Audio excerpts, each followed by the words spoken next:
Hey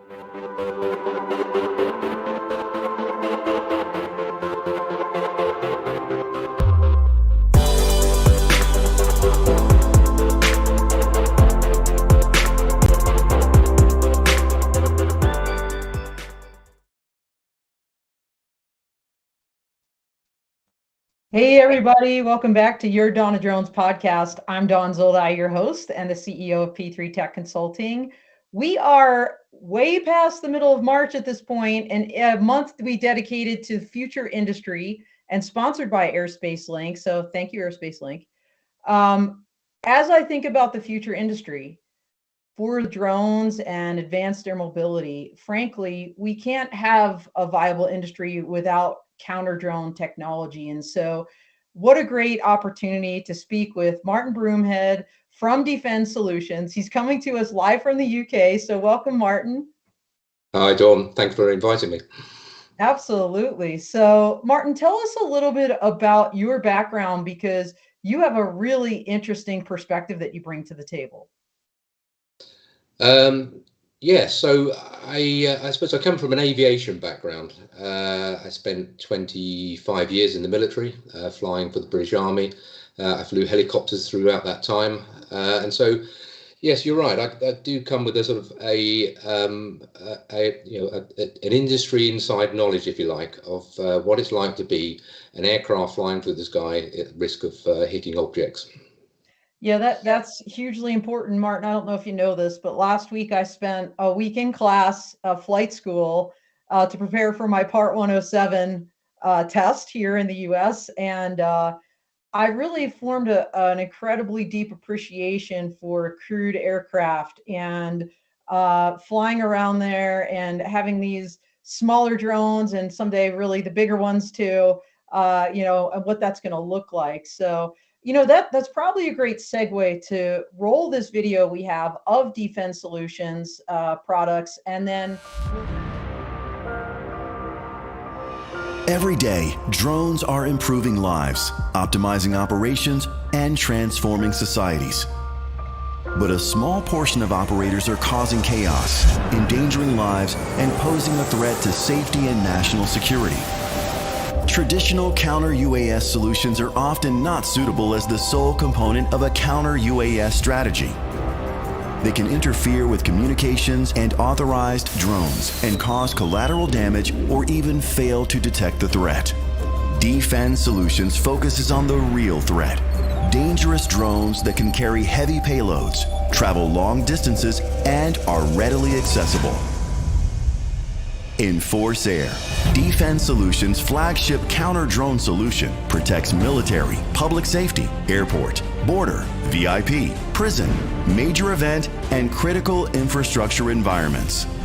It has been deployed hundreds of times worldwide. Enforce Air features radio frequency cyber takeover technology. It automatically detects, locates, and identifies rogue drones and their pilots, and then mitigates the drone. Enforce Air is set up quickly. The hardware is compact and can be rapidly disassembled, moved, and reassembled for operational flexibility. As soon as rogue drones enter the protected area, they are detected and an alert is immediately activated. Their unique communication identifiers are extracted and the takeoff location is discovered. Enforce Air's unique takeover technology automatically takes control and operators lose their communication signals. They cannot control their drones or renew contact. Authorized drones in the area are unaffected. The rogue drones are sent along their designated route, ending in a safe landing.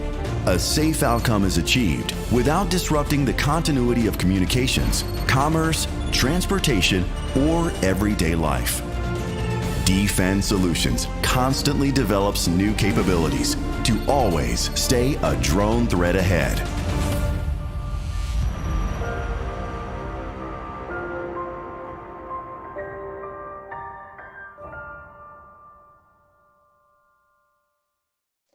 All right, that was awesome. And we're going to dig deeper into all of that. But, before I do, I want to mention that this is live, everybody. And we do already have people jumping into the chat.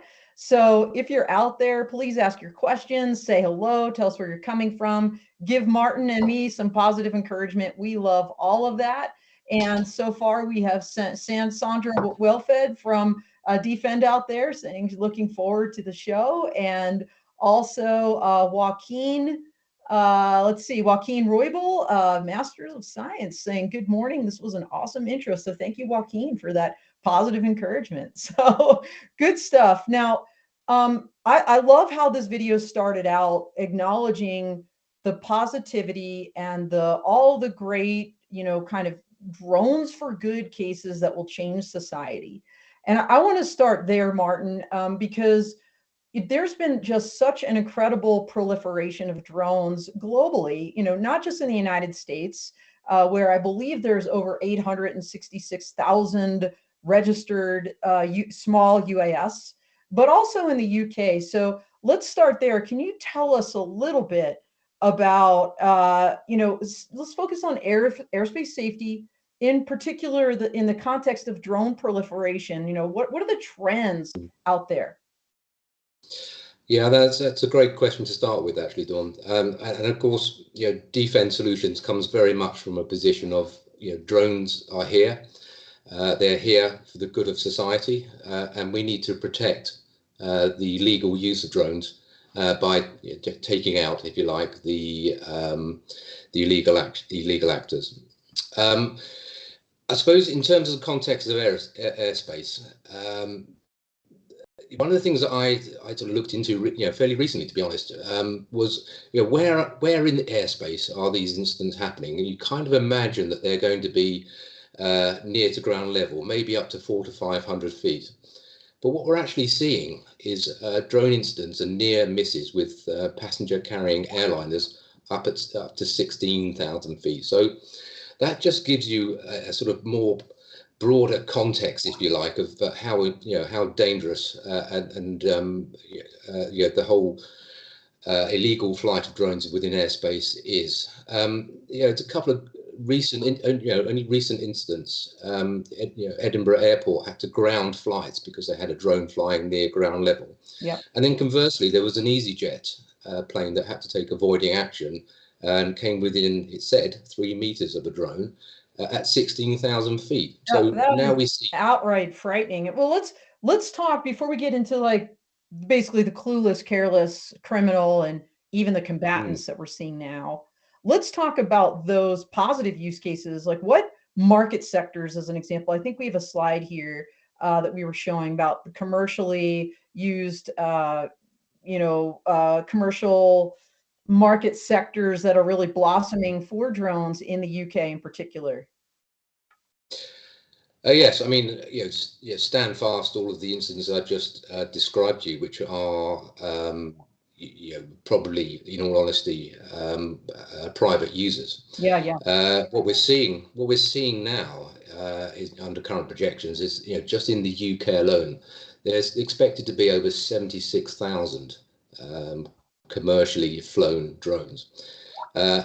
All of those need to be able to operate safely. And in company, if you like, with manned air traffic, such as airlines coming in and out of airports. Now, unmanned air traffic management is a huge subject, and we're really not going to get into that in any detail today. Right. But suffice to say that at D-Fend Solutions, we recognise the importance of that traffic being able to operate safely and legally, and therefore we need a policing structure, if you like, an ability to deal with any nefarious or rogue or malfunctioning drones within that flight lane, commercial flight lanes. Yeah, absolutely. That is a given. We're seeing, as I think about the use cases that are really, let's just say, blossoming, at least in the United States and I believe globally, including in the UK, we have drone delivery kind of coming of age. A recent announcement here in the US, Zipline, with their cool little contraption, right, that comes down and the package pops out. It's like a little robot or something. Precision agriculture. of course, industrial inspections, both indoor and outdoor. So the use cases are only as limited as one's imagination, I think, at this point, honestly, Martin, because I feel like the technology is there. And as you said, some of these drones can fly up to 16,000 feet. That is incredible. And now we're talking maybe some of these larger drones, some of the, maybe offshore energy, logistical deliveries, things of this nature. And we're only going to keep seeing more and more of that.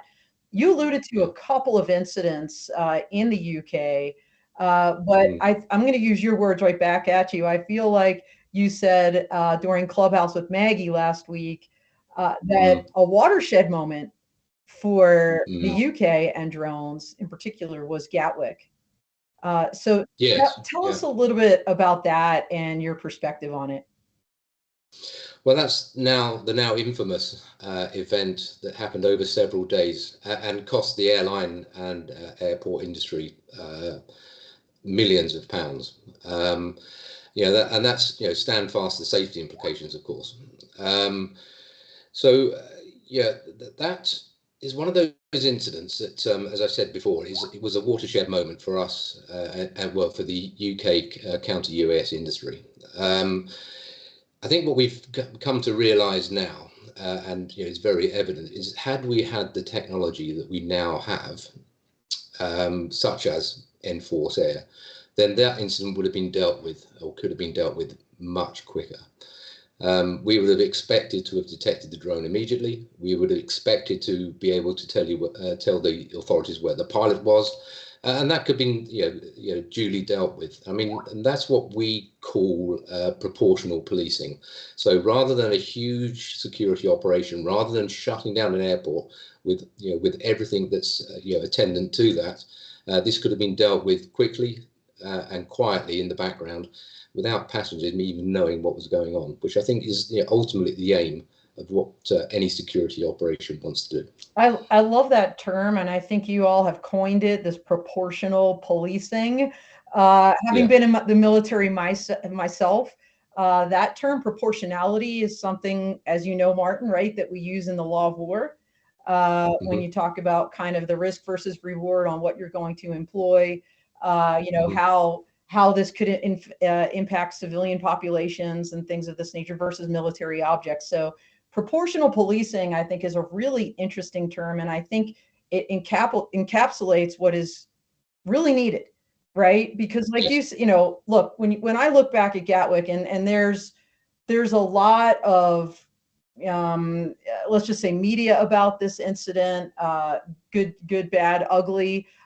People questioning, was there even a drone involved, because they never got a picture of it. They arrested some people, had to let them go. I mean, it was just the amount of money, not just of the incident itself, but then let's just call it the diagnostics on the back end, that kind of investigation to determine what the heck did actually happen, to be able to prevent that and alleviate that on the front end in a way that's transparent to the public and in a way that also protects them is really key. So, and I know that's what you're doing. Let's talk about some of the other, airports.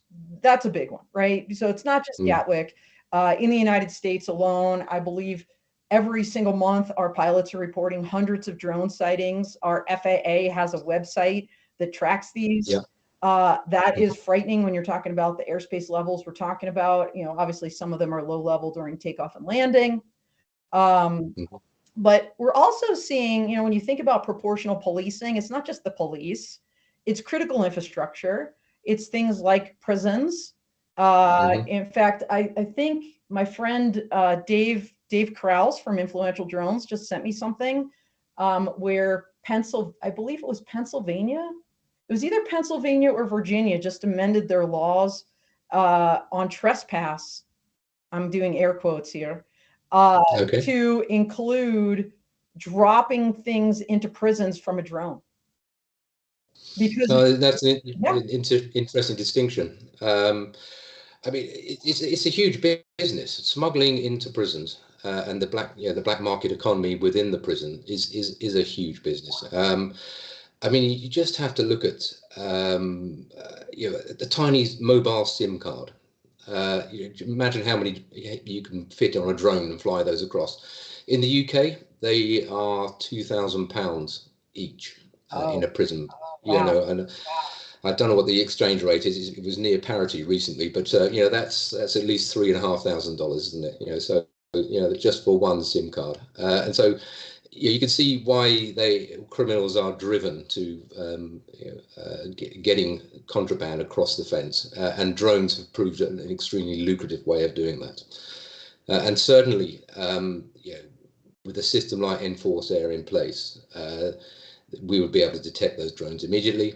We'd be able to tell you where the pilot is. And I go back to that whole proportional policing. This is about putting in an arrest stop. This is about stopping the perpetrator at source. So it's one thing to catch a drone, but they'll just come back with another one. You want to stop the pilot. You want to make it understood that they just are not. This is no longer a viable way for them to smuggle contraband into a prison. Yeah, well, when you think about critical infrastructure, Martin, what's really frightening are what I would say the repeated attacks on critical infrastructure, such as, and when I say attacks, let's just say incursions. Maybe that's the better word, right? Because nothing's been blown up, at least in the US and UK, to my knowledge. But certainly in Saudi Arabia, there was a drone attack on a civilian airfield a couple years ago. But what we're seeing are these incursions, right? Probably surveillance, maybe testing the waters around nuclear power plants, energy type of power structures, things of this nature. It's almost becoming, I don't want to say routine, but maybe a little bit more frequent than I know I'm personally comfortable with. So let's talk about the different configurations then, because you're mentioning this proportionate policing, and so not everybody needs, like, let's just call it the full Monty, right? You don't need like 50 different units around a stadium, as an example, during a football game, which, by the way, is also another place that's been kind of a common location where drones are either purposefully or errantly flying into controlled airspace in the United States, football being, the National Football League, as opposed to soccer on your end. That's what we call your football. But tell us, we won't go into that about the configurations. Yeah, so it's interesting that you raised football stadiums, just as we'll go back to that for a second. We had a recent incident with and I can't, I'm afraid, go into who was operating the system and when, but let's just say it was a major football, or soccer, as you would say, event, and there was an incident where an individual was, as it turned out, just trying to get his YouTube moment. Was just building up some film, and was flying the drone outside of the stadium, but very close to the stadium. And there was a risk that if that drone crossed into the stadium with 90,000 people in there, then that would have caused a major incident, as you can quite imagine. Mass pandemonium. And I unapologetically go back to the proportional policing line, because what the system was able to enable for the operator was that we were able to detect not only the drone, but where the pilot was. And in this case, the pilot had chosen to launch his drone and then walk back into the car park and climb into his car, thinking that he was safe to operate there without being detected.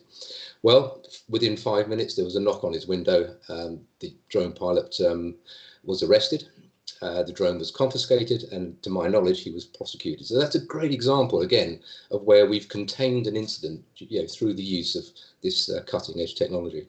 Well, that is a great example. And can you walk us through, Martin? I think we have a slide of the different configurations, because you have, I believe, a mobile iteration, you've got a tactical unit, you've got one. Oh, here we go.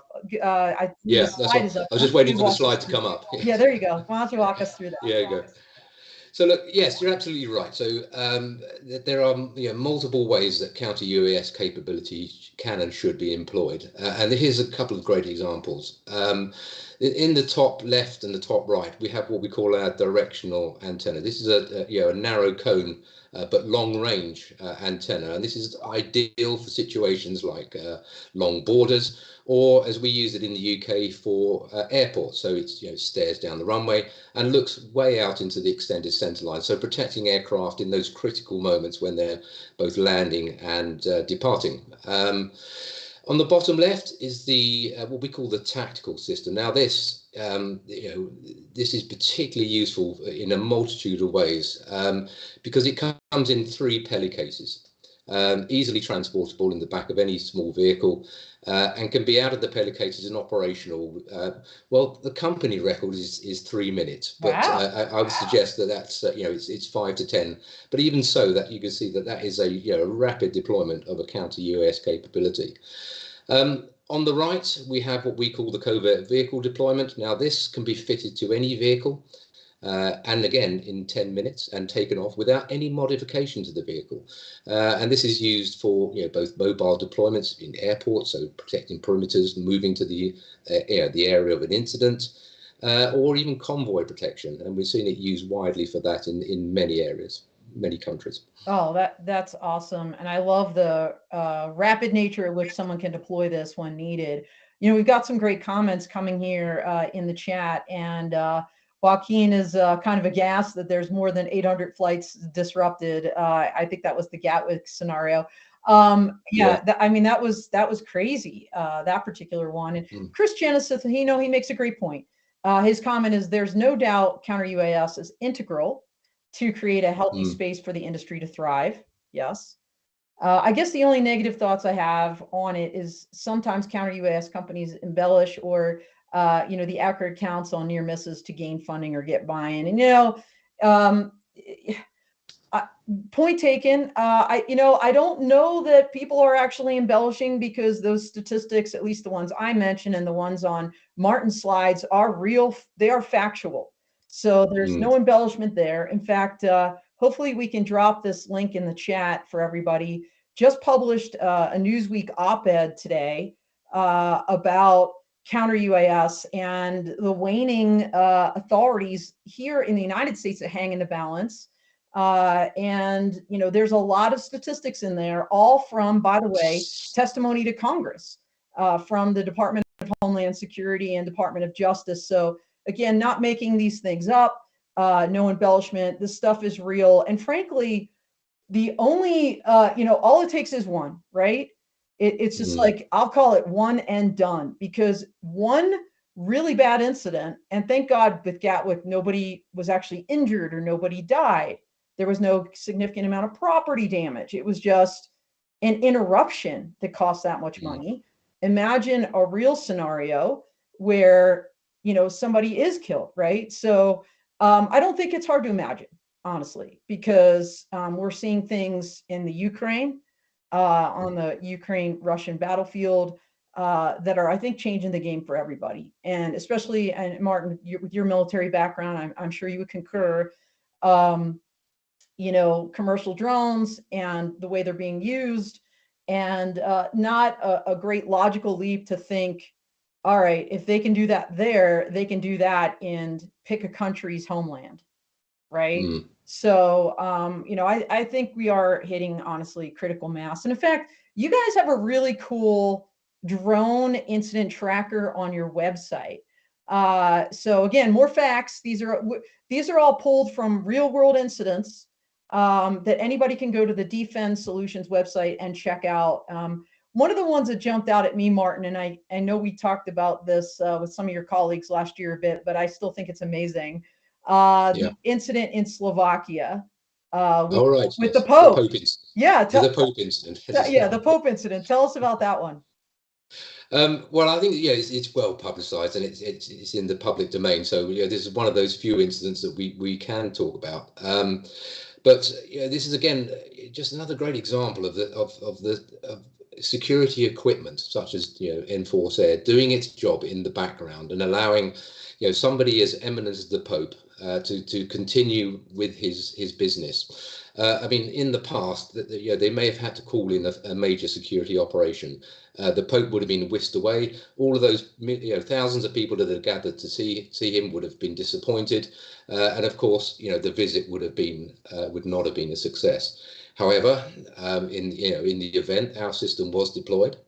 It did detect a drone, and the authorities decided in this incident to fend off the drone, to send it back to the pilot. They deemed it not to be a nuisance rather than a key threat. Of course, they did have the option, should they have chosen to do so, to take control of the drone, to land it wherever they wanted to. And in either option, they were able to would have been able to locate where the pilot was and deal with that.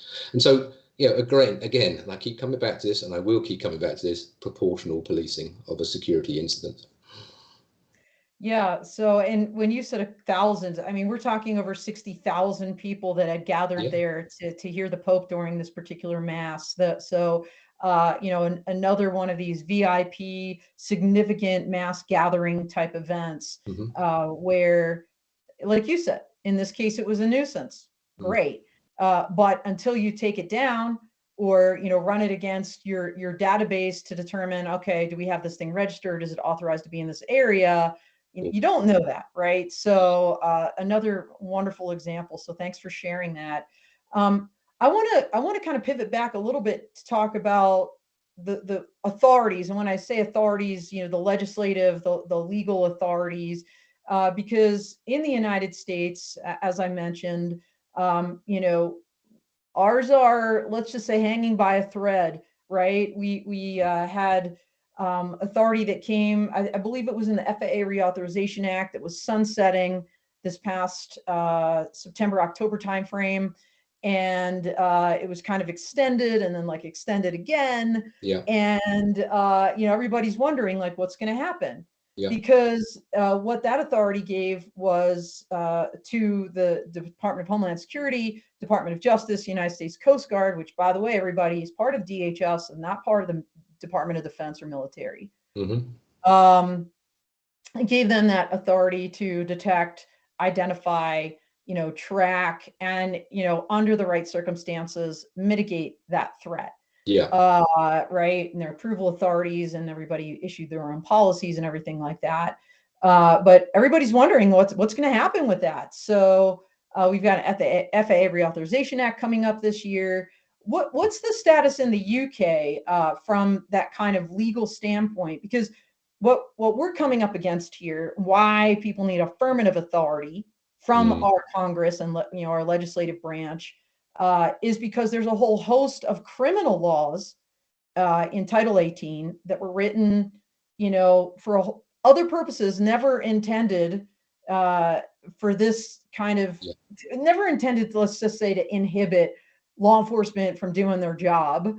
In fact, it was more to protect privacy, things like the Wiretap Act and the Pen Register Statute, et cetera here. What's your parallel over there in the UK? How's that looking? Well, as you might imagine, it's a very similar picture. Our sort of common history, you might imagine that we have similar laws and regulations and legislation in place that you're absolutely right, was put in place for very good reasons, but did not ever consider that it would need to be used in the context of taking control of a drone. So we just to list a few. We had and I'm reading from my list here.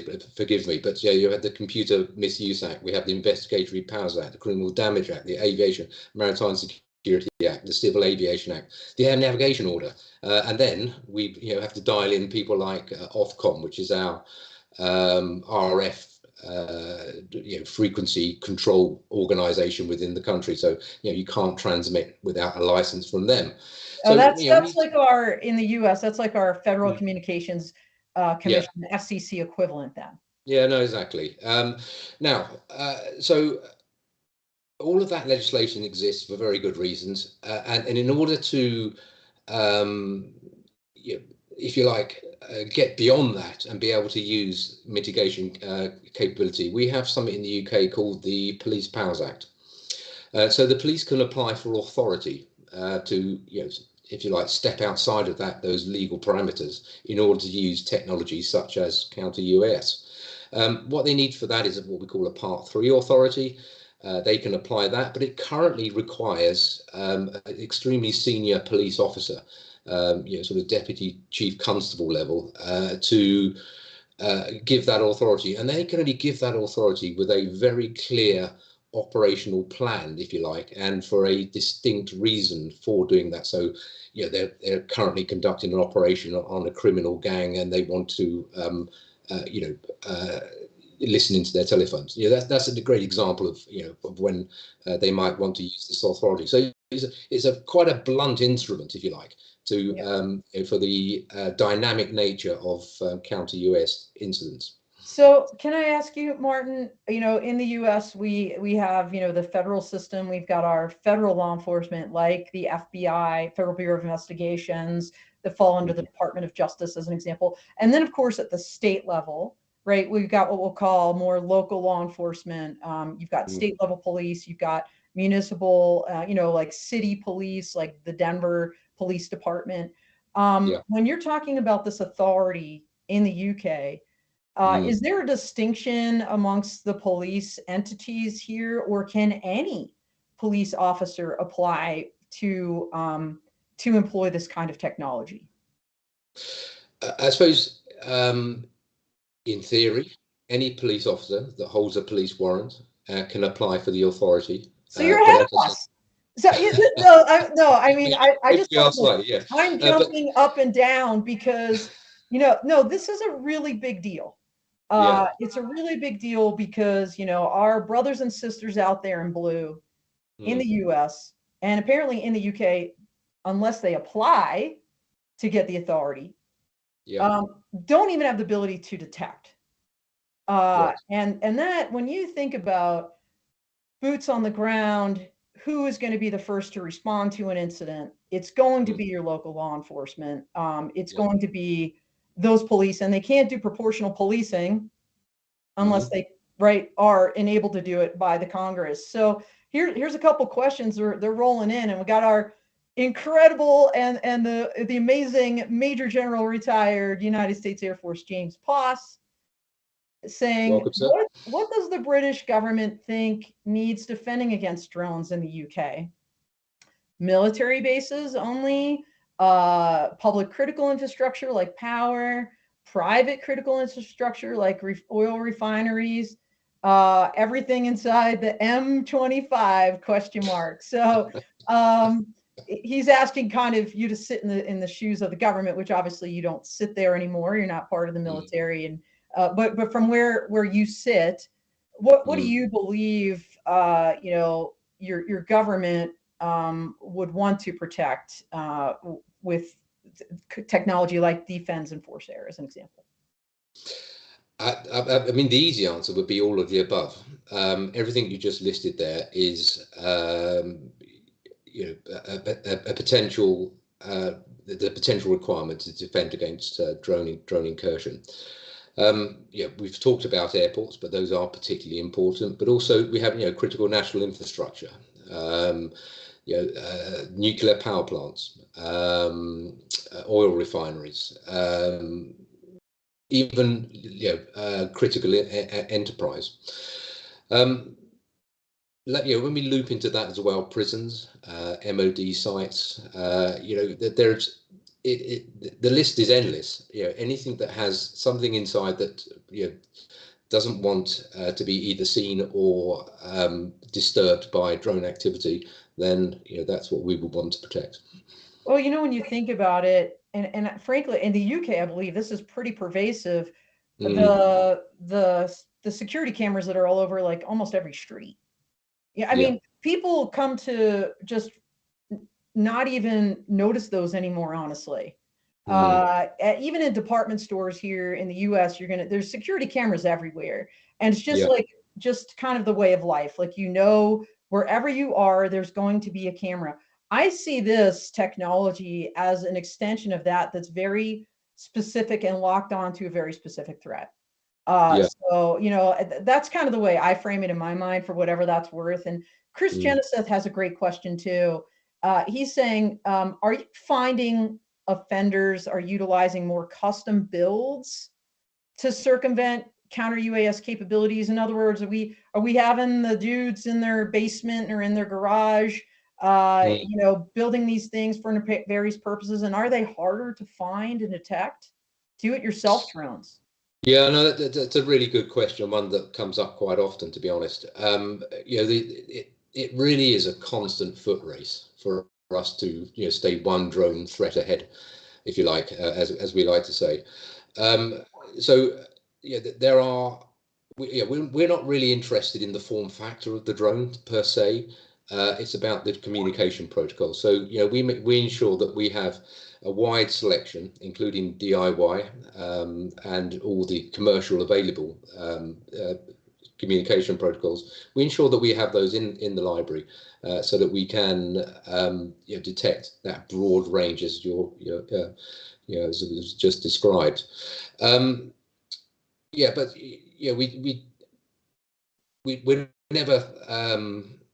we never feel that we can rest on our laurels. This is, as I said, is a constant foot race. And so, if a company of 150 people, I think we currently are, 100 of those people are engineers and software engineers solely focused on making sure that we stay ahead of the game. It is a constant foot race, as I said. Yeah. So, looping back, I'm going to say to General Paz's question, I think a logical follow-on to that is, what is D-Fend's position, D-Fend Solutions, not D-Fend, D-Fend Solutions position and presence in the UK right now? Because clearly there is a demand. And can you walk us through a little bit, like from when you started to like where you are today in the UK? Oh, gosh, yeah. I mean, D-Fend UK is a small but dare I say critical part of the D-Fend family. We really came into being when I joined. I was the first one in the UK to join the company, and that was in February 2020. So just ahead of the pandemic. But of course. So, and I always say that if someone had asked me to start the UK business from my bedroom, I would have probably had a different conversation about signing that contract. But I'm glad I did. It's been one hell of a ride. We now have I now have two other colleagues in the UK, and we'll be looking to expand, further. We are looking to expand further in the very near future. We have a solid order book. We have a really good order book. We have a solid pipeline, and times ahead of us are very exciting. It's like the world has woken up, and particularly the UK, to the world of counter-UAS in the cyber context. It's exciting times. It is indeed, and as you said, it is a foot race. And Chris Genesis has another question about that. Are you partnering with manufacturers to keep up with that foot race, to quote unquote counter the counter? Interesting question. I take to mean partnering. Do you mean drone manufacturers or? Yeah, I think he means like OEMs, original equipment manufacturers, to know kind of, all right, here's what we're putting out. I mean, just in the last couple months, we've had some really great releases, right? Brink put out their Lemur 2 as an example. So are you working with those companies to, at least on the commercial side, keep up with, all right, here are the trends, here's what we're seeing, here's the next thing up? I'm not aware that we're working directly with drone manufacturers, if that's the question. I think we would be delighted to do that. I think there is a synergy in terms of understanding all drone manufacturers want to provide their drones to legal and law-abiding citizens, that use them responsibly. They will understand that where those drones are used illegally, then it's not in their interest for that to be able to continue. So the idea that there is a system out there that can deal with that, that's in Enforce Air, you imagine they would quietly maybe welcome that. Yeah, I was going to say, everybody out there, if you're listening and you're an OEM, or you're part, you are part of a group that's affiliated with an OEM, there's your open door invitation to work with D-Fend and in a way that will advance the industry. Now, you mentioned, Martin, several different use cases that you're involved in the UK, whether it's military, homeland security, airports, of course, law enforcement, prisons, infrastructure. When we look towards the future, I think UAS traffic management is another one of those areas, one of those, let's just call it sectors. It's because I think it's going to create its own sector, if you will, because it will be privatized, I think, it's absolutely globally. huge. Absolutely right. Yeah. Absolutely. I think it's key that the UTM folks, that those ecosystem partners that are out there start thinking about this now, right? No, absolutely. And I think what we're seeing now is, that is already very much the case. Globally, there is a lot of work going on in the US that I'm aware of, and I know that we're involved with. That links into both NASA and the FAA. Now, I'm not at liberty to go into detail about that today, of course. So bringing it back into the UK, we're already having conversations with UTM companies that are looking to form a UTM framework, because they recognise that. Okay, so there's all these cooperative drones flying along legal flight routes, if you like. What happens if something goes wrong? What if a drone malfunctions and starts to behave? How would you deal with that? What happens if a nefarious individual decides that they want to fly a drone into that lane and cause an equally catastrophic incident? How would you deal with that? And this is, I think, front and center is our technology here, because not only can we detect the drones, we can tell you which drones should be there as well as which drones shouldn't be there.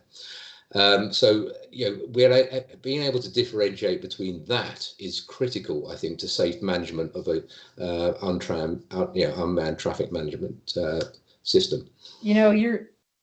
I'm sorry, I keep bringing back military terms here, but when you say, be able to distinguish between essentially a good drone and a bad drone, you're talking about the principle of distinction in the law of war, right? Like, it applies in the domestic context as well. You need to know who the bad guys are, who the good guys are. And that's really difficult in general when you're talking about a drone, like reading intentions of a robot that's flying around in the sky when you don't really know. So I love that your technology is able to distinguish like that. And I think it's critical. I think it's also critical, again, when we think about the future, advanced air mobility. Right? Because a lot of discussions lately about what is this going to look like. You mentioned the word corridor. Will there be flight corridors for electric vertical takeoff, landing aircraft, advanced air mobility aircraft? Will they be fully integrated into the airspace, like HAI, the Helicopter Association International is they're proposing that scenario of let's not segregate, let's integrate. What does that look like? Lots of discussions here, but this counter drone discussion needs to be a part of the bigger picture when we're talking about all of these future iterations of the drone industry going forward. Would you agree? Yeah, no, absolutely. I mean, for every as I said before, the UTM is a huge subject, and everything you just described is absolutely right. But there will need to be a policeman in all of that. And so I think you should, I'd like to think that D-Fend Solutions and the M-Force Air system can be part of that policing solution. Which ultimately it just allows the safe use of unmanned air vehicles. Absolutely. And, again, the actual policemen and women need the authority to then employ it. So that's what I'll say about that. We are like 1 minute out, Martin. I knew our time was going to fly together. No pun intended. So question, how do folks, when they want to collaborate with you or learn more about D-Fend Solutions, UK or otherwise, how do they do that? I think I speak for everybody in D-Fend Solutions when I say that there's nothing that we like more than to tell anybody that will listen, in fact, about the M-Force air system, how it can detect, identify, mitigate specific drones, and especially, something we haven't really covered today, especially without causing any effect to anything else in the in and around the drone that we're affecting. In the first instance, I would encourage people to visit our website. We have some incredible content on there, and I know Jeffrey and his marketing team are working on that on a daily basis. So please go and visit that. Secondly, make contact. Arrange a demo. I think in the UK we have a demonstration site, and we do regular demonstrations there, and people are welcome to come to that. But it's there's nothing I like to hear better after a demonstration than it's the customer saying, right, I'm impressed. For the first time, I've just seen something that does exactly what it says on the tin. It does what we say it does. Yeah, I mean that in the broadest context is how I think we would like to engage with people in the future. Well, it's awesome, and thank you so much for taking time today. We are 1 minute over. Chris has another question, but you know what, Chris, I know you're out there. I'm going to bank this question. Guess why? Fun fact: D-Fend Solutions is doing a 4-part series this year, 1 a quarter, and you just heard Martin, part 1. So we're going to bank your question for later. And that question is two-way communication, maybe between counter-UAS technology, UTMs, operators. Is that in the works for the future? So we're going to hold that one for a future segment. And we are going to just say farewell for now. Thank you, everybody. It was an awesome chat, awesome discussion with you, Martin. And everybody, we are out here.